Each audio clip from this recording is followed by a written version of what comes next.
नमस्कार। कक्षा 8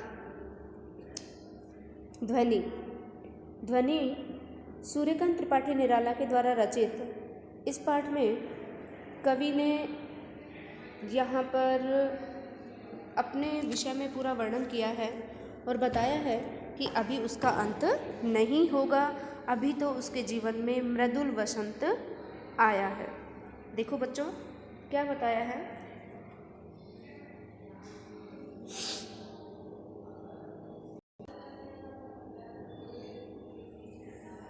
ये प्रस्तुत काव्यांश है सूर्यकांत त्रिपाठी निराला की रचना अभी न होगा मेरा अंत, इससे लिया गया है। और इसमें कवि पूर्ण रूप से आश्वस्त है कि उसकी काव्य रचना का जो उत्साह है वो प्रथम चरण वो उसका प्रारंभ हुआ है और अभी उसका अंत बहुत दूर है। क्या बताया है कि कवि यहाँ पर घोषित कर रहा है अभी उसका साहित्य जो सृजन है वो थमने वाला नहीं है। देखो, अभी न होगा मेरा अंत, अभी अभी ही तो आया है मेरे वन में मृदुल वसंत। अभी न होगा मेरा अंत। यहाँ पर कवि कह रहा है कि अभी उसके जीवन का अंत नहीं होगा। कवि के जीवन का अभी आरंभ ही हुआ है।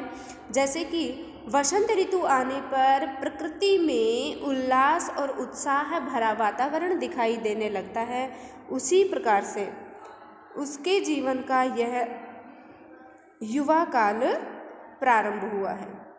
ठीक है, अभी अभी ही तो आया है। अभी अभी उसके जीवन में, जीवन रूपी वन में मृदुल वसंत ऋतु आने पर जो उत्साह और उल्लास भरा हुआ है, अभी उसके जीवन में इस प्रकार का उत्साह और उल्लास भरा है, इसलिए अभी उसका अंत नहीं होगा। आगे देखो क्या है। हरे हरे ये पात डालियां कलियां कोमल गात, मैं ही अपना स्वप्न मृदुल कर फेरूंगा निद्रित कलियों पर जगह एक प्रत्युष मनोहर। कहाँ क्या है कि यहाँ पर कवि का मन एक हरियाली से परिपूर्ण है। जैसे बताया कि वह हरे हरे कोमल शरीर वाले वृक्षों और पौधों को देखकर प्रसन्न हो रहा है। हरे हरे ये पात, हरे हरे ये पत्ते, ये डालियाँ, कलियाँ और कोमल कोमल इन वृक्षों को और इनको देखकर वह बहुत अधिक प्रसन्न हो रहा है। अपनी सपने जैसी कोमल कल्पनाओं के द्वारा, किसके जैसी?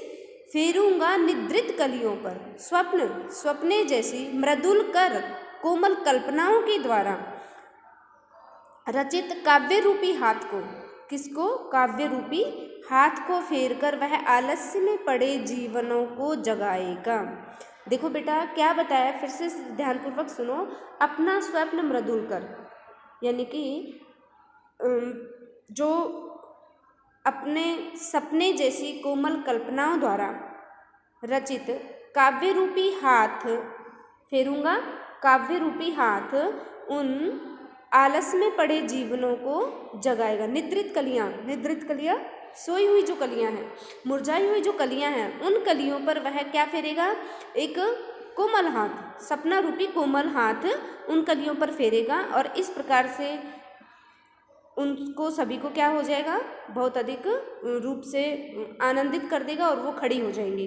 तो इस प्रकार यहाँ बताया जगह एक प्रत्युष मनोहर एक सुंदर प्रातः उसको जगा देगा। सुंदर प्रातः में उन सभी जीवनों को जगाएगा। यानी कि जो पुराने आलस में पड़े हुए जो व्यक्ति हैं, उन सभी व्यक्तियों के ऊपर वह अपने सपने जैसी कोमल कल्पनाओं के द्वारा उनके ऊपर हाथ फेरेगा और उन हाथ फेर कर उन सभी के जीवन को वो जगाएगा। कंप्लीट हुआ। फिर देखो बच्चों, इतना कठिन है नहीं, सीधा सीधा अर्थ दिया हुआ है। यहाँ पर मुरझाई हुई कलियाँ और खिली हुई कलियों को एक मनुष्य के जीवन की कल्पनाओं के द्वारा यहाँ पर इंगित किया गया है। क्या बताया है कि फिर से देख लीजिए। अभी न होगा मेरा अंत, निराला जी ने यहाँ पर कहा है कि अभी मेरा अंत नहीं होगा, अभी अभी ही तो मेरे जीवन में, मेरे वन रूपी जीवन में कोमल कोमल वसंत ऋतु में जिस प्रकार से चारों ओर हरियाली और उत्साह से भरा हुआ वातावरण रहता है, उसी प्रकार मेरे जीवन में अभी वसंत ऋतु का आगमन हुआ है और ये हरे हरे पत्ते, डालियाँ, कलियाँ, इन सभी पर मैं अपने कोमल कोमल हाथों को, मैं अपने कोमल कोमल सपने रूपी हाथों को इनके ऊपर फेरूंगा, तो ये उन हाथों को फेरने से जागृत हो जाएंगी। आलस्य में भरी हुई सभी कलियां उठ जाएंगी। जिस तरह से आलस्य में भरे हुए जो व्यक्ति हैं, वो सभी व्यक्ति इस तरह से आलस्य में भरे हुए हैं कि उन्हें अपने जीवन के बारे में कुछ पता ही नहीं है कि उन्हें जीवन में, उनका जीवन में क्या लक्ष्य है, उन्हें क्या करना है। तो इस तरह पुष्प पुष्प से तंद्रालस लालसा खींच लूँगा मैं। पुष्प पुष्प से, अब यहाँ पर कवि कहता है कि जैसे वसंत ऋतु में हर फूल को बहुत अधिक जीवन प्राप्त होता है, अर्थात वो फूल, प्रत्येक फूल खिल उठता है तो प्रकृति में आनंदमय वातावरण छा जाता है। उसी प्रकार से वह शिथिलता भी आलस्य में पड़े जीवनों को प्रसन्नता और जागरूकता प्रदान कर देगी। क्या? पुष्प पुष्प से तंद्रालस लालसा खींच लूँगा मैं, कि प्रत्येक पुष्प जो आलस्य में भरा हुआ है, जो मुरझाया हुआ है, मैं उन सभी की आलस्य को दूर कर दूंगा और उनसे क्या खींच लूँगा, उनसे उनके जीवन की जो शक्ति है, उस आलस्य को खींचकर उनको जीवन की प्रसन्नता और जागरूकता प्रदान कर दूंगा। अपने नवजीवन का अमृत सैर सींच दूंगा मैं, अपना नवजीवन यानी कि नव यौवन का आनंद उनके हृदयों में भरकर उन सभी को मैं निराशा से मुक्त कर दूंगा, सहर्ष हर्ष से परिपूर्ण कर दूंगा। कंप्लीट हुआ। द्वार दिखा दूंगा फिर उनको है मेरे वे जहाँ आनंद, और मैं उनको द्वार दिखा दूंगा। कौन सा द्वार दिखा दूंगा? कि यहाँ पर कवि ने अपनी रचनाओं से उनका मार्गदर्शन करते हुए, किनका? जो आलस्य में पड़े हुए व्यक्ति हैं, उन सभी का मार्गदर्शन करते हुए कहा है कि अनंत परमात्मा तक पहुँचने में वह उनकी सहायता करेगा। और कवि के सामने बहुत अधिक लंबा जीवन है, मेरे वे जहाँ अनंत, बहुत लंबा जीवन पड़ा हुआ है, क्योंकि अभी तो उसके जीवन का प्रथम चरण ही आरंभ हुआ है। देखो, द्वार दिखा दूंगा फिर उनको, कहा किसका द्वार दिखा दूंगा? अनंत परमात्मा तक पहुँचने में मैं उनका मार्गदर्शन करूंगा, और वे मेरे क्या हैं? अनंत, यानी कि जिसका कभी भी अंत नहीं होता। ऐसे अभी न होगा मेरा अंत, और अभी अभी तो मेरे जीवन का प्रथम चरण ही प्रारंभ हुआ है, अभी मेरा अंत नहीं होगा। तो इस कविता के माध्यम से कवि ने आस्था और सकारात्मक दृष्टिकोण को व्यक्त किया है।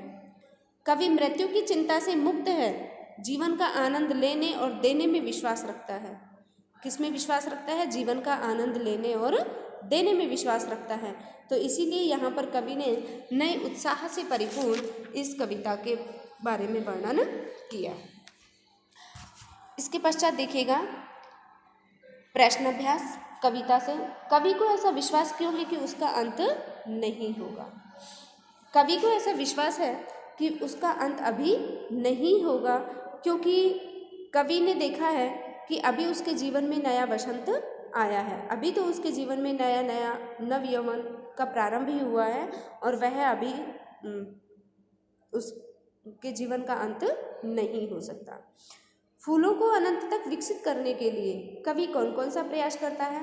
फूलों को अनंत तक विकसित करने के लिए, फूलों को अनंत तक विकसित करने के लिए कवि कहता है कि मैं उन फूलों से जो आलस्य से परिपूर्ण हैं, उन सभी फूलों से उस आलस्य को दूर कर दूंगा, और अपने नव यौवन के जीवन का जो अमृत रूपी यानी कि सभी प्रसन्नता और हर्षोल्लास से युक्त उस जीवन को मैं सींच दूंगा, उस जीवन का संचार कर दूंगा। और कवि कौन कौन से प्रयास करता है?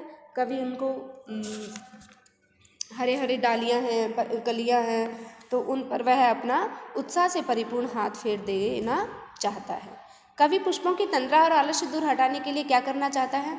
कवि पुष्पों की तंद्रा और आलस्य को दूर हटाने के लिए उनमें उस नव यौवन की, नव जीवन की जो अमृत से परिपूर्ण, उत्साह से परिपूर्ण, जो सहर्ष, प्रसन्नता, उल्लासमय से परिपूर्ण है, उनका संचार कर देगा। इसलिए उनका सब आलस्य और उनकी सब तंद्रालस्य सब कुछ समाप्त हो जाएगा। कविता से आगे वसंत को ऋतुराज क्यों कहा जाता है? आपस में चर्चा कीजिए। वसंत ऋतु में चारों ओर हरियाली ही हरियाली छा जाती है, मौसम बड़ा सुहाना हो जाता है, चारों तरफ सभी का मन उल्लास से परिपूर्ण हो जाता है। इसीलिए इस ऋतु को वसंत ऋतु को ऋतुओं का राजा कहा जाता है। वसंत ऋतु में आने वाले त्योहारों के विषय में जानकारी एकत्रित कीजिए और किसी एक त्यौहार पर निबंध लिखिए।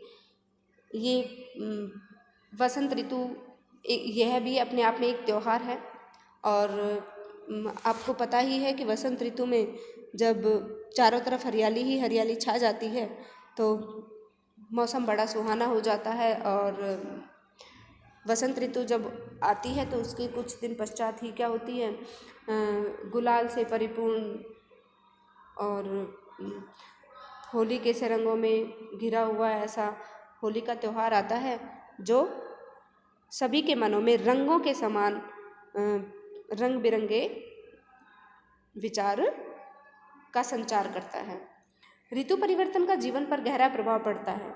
बिल्कुल सही है, जब ऋतुओं का परिवर्तन होता है तो जीवन भी उसी के अनुसार ही ढलता चला जाता है। इस कथन की पुष्टि आप किन किन बातों से कर सकते हैं? देखिए बच्चों कि जब वसंत ऋतु होती है तो वसंत ऋतु में सभी उत्साह से परिपूर्ण होते हैं, प्रसन्नता छाई हुई रहती है, सभी चारों ओर पीले पीले फूल सजे हुए रहते हैं। और जैसे कि वर्षा ऋतु आ जाती है तो वर्षा ऋतु में सभी कोयल, मोर, कोकिला सब पक्षी इस तरह से बोलने लग जाते हैं और वर्षा ऋतु का आनंद उठाते हैं। तो जो भी ऋतु, जैसे कि अब शरद ऋतु है तो शरद ऋतु में शरद ऋतु का सा आनंद लिया जाता है। तो इस प्रकार से यह अनुमान और कल्पना में कुछ पंक्तियाँ दी गई हैं। और इसके पश्चात भाषा की बात है। भाषा की बात में जैसे बताया गया हरे हरे पुष्प पुष्प, एक शब्द की एक ही अर्थ में पुनरावृत्ति हुई है, इसीलिए यहाँ पर कौन सा अलंकार हो गया, पुनरावृत्ति अलंकार हो गया। ठीक है। और बहुवचन से प्रयुक्त है, क्रिया का विशेषण बहुवचन में है, लंबी चौड़ी बात करने लगा। तो इस तरह ये भाषा की बात में आपको कोमल गात, मृदुल वसंत, हरे हरे ये बात, ये विशेषण है। जिस संज्ञा या सर्वनाम की विशेषता बताता है उसे विशेष्य कहते हैं। विशेष्य किसे कहते हैं? जो विशेषण संज्ञा या सर्वनाम की विशेषता बताता है उसे विशेष्य कहते हैं। तो यहाँ पर विशेषण के प्रकार बताए गए हैं, 4 होते हैं, गुणवाचक विशेषण, परिमाणवाचक, संख्यावाचक और सार्वनामिक विशेषण। इस तरह यह आपका पूरा पाठ कंप्लीट हुआ और कंप्लीट इसे रीड कीजिए। कोई भी समस्या होती है कमेंट बॉक्स में अवश्य डालिएगा। Okay, thanks.